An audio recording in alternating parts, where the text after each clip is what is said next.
ನಮ್ಮ ಇದೇ ಆಸ್ಪತ್ರೆಯಲ್ಲಿ ಆ ಜುಲೈ ತಿಂಗಳಲ್ಲಿ ಒಂದು ಹಾಗೆ ಒಂದು ಮಗು ರೆಫರೆನ್ಸ್ ಮಾಡಿದ ಹೆರಿಗೆ ಟೈಮ್ ಒಂದು ಡೆತ್ ಆಗಿ ಹೋಗಿದೆ, ಡಿಲೇ ಆಗಿ. ಹಾ, ಕೂಡಲೇ ಅಲ್ಲಿ ಇಲ್ಲಿ ಎಲ್ಲಿ ಹೋಗ್ಲಿಕ್ಕೂ ಸಾಧ್ಯ ಇಲ್ಲ, 4 ಕಡೆಯಲ್ಲಿ ಹೋಗ್ಲಿಕ್ಕೆ ಟ್ರಾನ್ಸ್ಪೋರ್ಟೇಷನ್ ಎಲ್ಲಾ ರೂಟು ಕ್ಲೋಸ್ ಆಗುವ ಸಂದರ್ಭ ಅಂತ ಕಠಿಣ ಪರಿಸ್ಥಿತಿಗಳು ಬಂದ್ಕೊಂಡಿತ್ತು. ಮತ್ತೆ ಹಳ್ಳಿಯಿಂದ ಟ್ರಾನ್ಸ್ಪೋರ್ಟೇಷನ್ಗೆ ನಮ್ಮ ಆಸ್ಪತ್ರೆಯಲ್ಲಿಗೆ ಇಲ್ಲಿ ಇದು ತೊಂದರೆಗಳು ಇರಲಿಲ್ಲ. ಇಂಥ ಸಂದರ್ಭಗಳು ತುಂಬ ಇತ್ತು. ನಾವು ಹೋಗಿ ಹಳ್ಳಿಗಳಲ್ಲಿ ಕೂಡಿ ನನ್ನ ಸ್ಕೂಟರಲ್ಲಿ ಹೋಗಿ ಎಷ್ಟೋ ಮನೆಗಳಲ್ಲಿ ಇಲ್ಲಿ ಹೋಗಿ ಅಲ್ಲಿ ಇಲ್ಲಿಯೂ ಕೂಡ ನಾನು ಇದು ಮಾಡ್ತಾ ಇದ್ದೇನೆ, ನನ್ನ ಇದನ್ನು ಸರ್ವಿಸನ್ನು ಕೊಡ್ತಾ ಇದ್ದೆ ಆಗಿನ ಕಾಲದಲ್ಲಿ. ಅಂಥದ್ದೆಲ್ಲ ಈಗ ಎಷ್ಟೋ ಬದಲಾವಣೆ ಆಗಿದೆ. ನಮಗೆ ಈಗ ಏನಂತ ಸಡನ್ ಬಂದ ಕೂಡಲೇ ಒಂದು ಎಂಥದ್ದೇ ಅಂತ ಹೇಳಿದ್ರೆ ಕೂಡಲೇ ಇನ್ನೊಂದು ಆಸ್ಪತ್ರೆಗೆ 1-1.25 ಗಂಟೆ ಒಳಗೆ ಪುತ್ತೂರು, 1-1.25 ಗಂಟೆ ಒಳಗೆ ಮಂಗಳೂರಿಗೆ ತಲುಪಿಸಬೇಕಾಗ್ತದೆ. ಅಂಥ ಸಂದರ್ಭಗಳು ಹೆಚ್ಚಿಗೆ. ಅದು ಆ ಟೆನ್ಷನ್ ತುಂಬ ಕಡಿಮೆ ಆಗ್ತದೆ ಅವಾಗ. ಸರ್, ಪ್ರಸ್ತುತವಾಗಿ ಈ ವೈದ್ಯರು ಎದುರಿಸ್ತಾ ಇರುವಂತಹ ಸವಾಲುಗಳು ಏನೇನು ಅಂತ ಹೇಳುವಂಥದ್ದನ್ನು ನಾವು ವಿವರಿಸಬಹುದಾ? ಅಂದ್ರೆ ಈ ಹಿಂದಿನ ಸವಾಲುಗಳನ್ನು ನೀವು ಹೇಳಿದ್ರಿ, ಬೇರೆ ಬೇರೆ ರೀತಿಯಲ್ಲಿ ನಾವು ತೊಂದರೆಗಳನ್ನ ಅನುಭವಿಸ್ತಾ ಇದ್ವಿ ಅಂತ ಹೇಳೋದನ್ನ.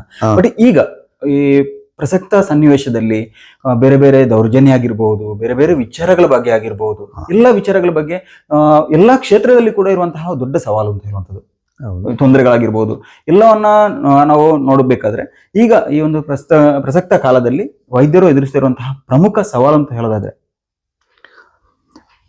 ಸವಾಲು ಅಂತ ಅಷ್ಟೇ, ಜನಗಳಿಗೆ ಕೆಲವು ತಿಳುವಳಿಕೆ ಇಲ್ಲದೆ ಕೆಲವೆಲ್ಲ ತೊಂದರೆಗಳಾಗ್ತಾ ಇದೆ. ಕೆಲವು ಕಡೆ ಗಲಾಟೆ ಮಾಡ್ತಾರೆ, ತೊಂದರೆಗಳು ಮಾಡ್ತಾರೆ.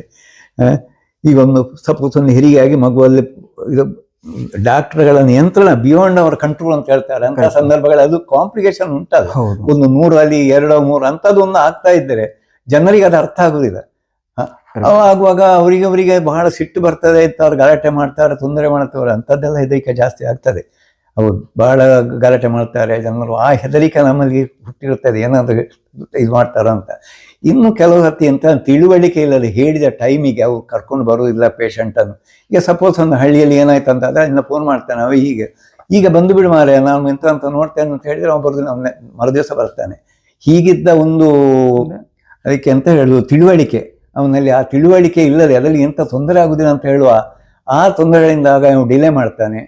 ಹೀಗೆ ಮತ್ತೆ ಹೇಳಿದ ಹಾಗೆ ಔಷಧ ತೆಕ್ಕೊಳ್ಳೋದಿಲ್ಲ. ಈಗಲೂ ಹಾಗೆ 100% ನಮಗೆ ಇದ್ದರೆ ಟ್ರೀಟ್ಮೆಂಟ್ ಮಾಡ್ತಾ ಇದ್ದಾರೆ, ಅದರಲ್ಲಿ ಒಂದು 25-30% ನಮ್ಮ ಇದನ್ನು ಮಾತು ಸರಿಯಾಗಿ ಅವರು ಕೇಳುವುದಿಲ್ಲ. ಹೆಲ್ತ್ ಎಜುಕೇಷನ್ ಎಂಬುದು ಆರೋಗ್ಯದ ಬಗ್ಗಿನ ತಿಳುವಳಿಕೆ, ಹೆಲ್ತ್ ಎಜುಕೇಷನ್ ಅದು ಕಡಿಮೆಯಾಗಿ ಅವರಿಗೆ ಅದು ಅಂಡರ್ಸ್ಟ್ಯಾಂಡ್ ಆಗೋದಿಲ್ಲ. ಅವರು ಏನೋ ಅವರ ಮನಸ್ಸಿಗೆ ತಿಳ್ಕೊಳ್ತಾರೆ, ಹಾಗೆ ಮಾಡ್ತಾರೆ, ಬೇಕಾದ ಟೈಮಿಗೆ ಬರೋದಿಲ್ಲ. ಈಗ ಸಪೋಸ್ ಒಂದು ಜ್ವರಕ್ಕೆ ಇದಕ್ಕೆ ಮದ್ದು ಕೊಟ್ಟು 3 ದಿವಸದಲ್ಲಿ ನಿಮಗೆ ಟ್ರೀಟ್ಮೆಂಟ್ ಗುಣ ಆಯಿತು, 2 ದಿವಸ ಅದನ್ನು ಕಂಟಿನ್ಯೂ ಮಾಡಬೇಕಂತ ಹೇಳಿದರೆ ಅದಕ್ಕೆ ಆಕ್ಸೆಪ್ಟ್ ನಮ್ಮ ಹೇಳಿದ ಇದನ್ನು ಆಕ್ಸೆಪ್ಟ್ ಮಾಡಲಿಕ್ಕೆ ಅವರು ತಯಾರಿದ್ದಾರೆ.